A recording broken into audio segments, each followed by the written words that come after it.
Damos assim por terminada a quarta mesa intitulada Investigação e Prevenção Criminal, com a moderadora Ana Sani e o comissário Marco Teixeira, que falou da investigação criminal e da gestão do local do crime. Esteve também presente o Dr. João Rocha Pereira, criminalista e especialista em psicologia criminal, que se pronunciou sobre o paradigma da prevenção criminal. No hall das secretarias está o nosso colega Hélder Correia, com a moderadora deste último painel. Justamente, Marco, esta é a altura ideal para fazer um balanço da intervenção do quarto painel de oradores desta jornada de criminologia. Tenho comigo a doutora Ana Sani, docente desta universidade. Boa tarde, doutora. Na sua intervenção, debruçou-se sobre os crimes sexuais contra crianças e a perspectiva da vítima. De alguma forma, o número de casos denunciados de violência infantil em Portugal tem aumentado? Sim, as estatísticas mais recentes dizem que, de facto, os crimes sexuais contra menores têm vindo a aumentar, ou seja, há uma visibilidade um bocadinho mais acrescida deste tipo de criminalidade. Este aumento não é sinónimo, e nós devemos ter que entender isso, de um aumento do número de casos de abuso. De qualquer forma, penso que é importante para nós também podermos, de alguma forma, perceber a necessidade de intervenção e da ação sobre este tipo de situações.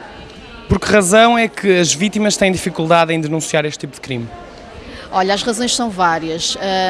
Desde logo são casos que estão de alguma forma encobertos por algum tabu, não é? Por alguma vergonha, e portanto isso também dificulta muito o pedido de ajuda. Por outro lado, temos que perceber também que grande parte destes casos não têm nenhuma evidência física, não têm nenhuma evidência médica, e isto algumas vezes dificulta também a constatação de que isto de facto ocorreu. Há, por outro lado, necessidade também de percebermos que as próprias dinâmicas que estão envoltas destes casos de abuso sexual são muito difíceis de quebrar, portanto é muito difícil para uma vítima abordar este assunto e eventualmente pedir ajuda, até porque, como nós sabemos, muitos destes casos estão sob ameaça e, portanto, um efeito muito forte é de facto a ameaça e a violência que muitas das vezes são infligidas nestes casos. Para concluir, que consequências têm estes atos de violência para o desenvolvimento das vítimas, das crianças?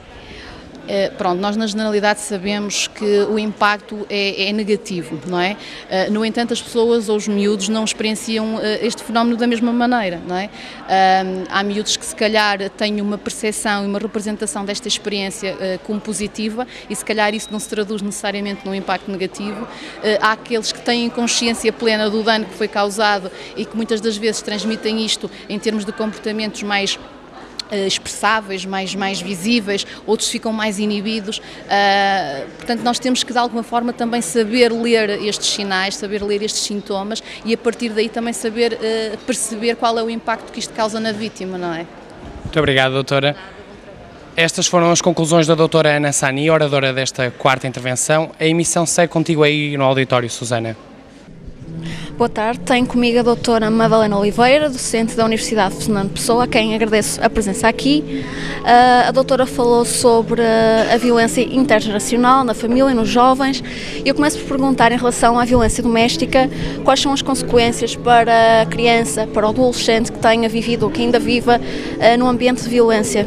Estamos a falar basicamente de fatores sociais, fatores ambientais, fatores contextuais, ou seja, a própria família, a própria família pode muitas vezes potenciar o desenvolvimento de características, peço imensa desculpa, mas isto assim não é fácil, pode muitas vezes o próprio meio familiar onde a criança está inserida pode potenciar situações de risco. Colocou uma questão, quais as medidas, quais as consequências para a criança e para o adolescente? Ok, consequências, estamos a falar basicamente de consequências a nível psicossocial, não é? Consequências a nível de integração, consequências no próprio meio familiar, a nível escolar, a própria integração. Há imensas situações que têm que ser trabalhadas posteriormente em situações dessas.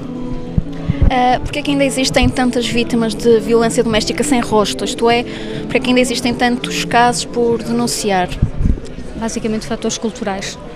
Cada vez mais assistimos a situações em que a vítima não denuncia porque se calhar vive num meio mais pequeno, porque vai ser apontada, passando a expressão, aponta-lhe o dedo, porque é que ela se divorcia, porque se ela casou pela igreja, porque vai abandonar os filhos.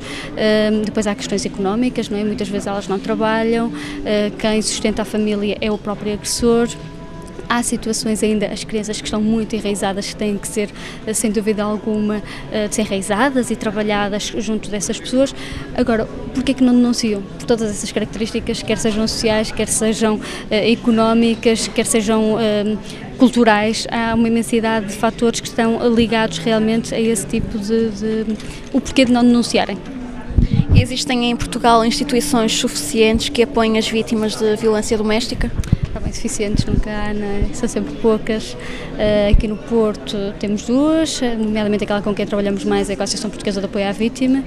A Associação Portuguesa de Apoio à Vítima faz um encaminhamento, mas as pessoas têm que se deslocar lá, têm que procurar ajuda, não é? Se as pessoas não procuram ajuda, não podem ser ajudadas. Há uma necessidade ainda, como é óbvio, de se criarem mais casas de apoio, nomeadamente mais casas de abrigo. Ainda se sente muito aquela dificuldade, quando a mulher sai de casa, onde é que a vamos colocar? Qual é a alternativa mais viável para retirar esta mulher de casa, esta mulher ou este homem, neste caso em concreto existem muito mais mulheres direcionadas que são vítimas, aliás, as estatísticas dizem mesmo isso, são as mulheres, é o género feminino que predomina. E, como tal, há uma maior necessidade de criar casas-abrigo e não tanto associações de apoio à vítima, são casas-abrigo. Obrigada. É tudo por aqui. Tema a ser debatido no quinto painel. O FP Informação entrevistou Paulo Rodrigues, que falou da relação entre os mass media e os órgãos de segurança. Numa fase em que os órgãos de comunicação se tornam cada vez mais influentes na sociedade, o FP Informação falou com Paulo Rodrigues, presidente da Associação Sindical dos Profissionais da Polícia, para saber a sua opinião sobre a relação entre os mass media e as forças de segurança. Nunca foi uma relação estável, foi sempre uma relação amor-ódio, praticamente. Durante várias décadas encontramos uma instituição PSP fechada em si própria, afastada da sociedade e não utilizava os órgãos de comunicação social. E esta falta de relação com os órgãos de comunicação social acabou por minar não só a imagem da Polícia de Segurança Pública e dos profissionais, porque as pessoas entendiam só o trabalho da Polícia como um trabalho repressivo.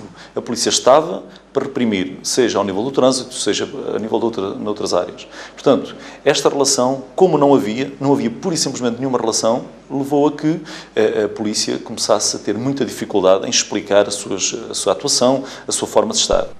Paulo Rodrigues fala também da importância dos órgãos de comunicação para a sociedade na divulgação da atividade policial. O presidente da ASPP, embora considere positiva a relação entre estes dois órgãos, entende ser necessário definir fronteiras. E neste momento nós sabemos, e a Polícia sabe perfeitamente, que os órgãos de comunicação social podem ser um instrumento extremamente importante para poder combater a criminalidade e até o sentimento de insegurança. E sabemos porquê.